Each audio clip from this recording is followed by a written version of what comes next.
Əməkdar artist Lalə Məmmədova illər əvvəl oxuduğu məktəb illəri mahnısı ilə bağlı etiraf edib. İki Sahil xəbər verir ki, müğənni incə səhər verilişində bəstəni ifa edərkən yaşadığı hisslərdən danışıb. Çox insan dedi ki, necə qəlbə toxunan əsərdir. Aygün Səmədzadə, Kəmal Abiyeva və aranjmanı edən Siyavuş Kərimiyə təşəkkür edirəm. Tələbə qız idim. Nə toya gedir, nə pul qazanmağı bilirdim. Mənə inanıb mahnı etibar etdilər. Həmin etibarı doğrultduğum üçün xoşbəxtəm. Onu oxuyanda keçirdiyim hissləri heç kim bilmirdi.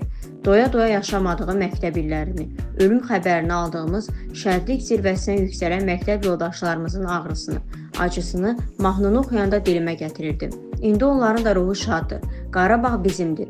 Demək ki, baxın, o bayaq dedim axı, acılardan keçməyən mahnılar əski kimidir. Demək ki, onlar yaşanmalıymış ki, mən o mahnı oxuyanda elə duyğulanım və insanlara da elə toxuna bilim. Çünki mahnı nə qədər səmimidirsə, o qədər toplaya bilir.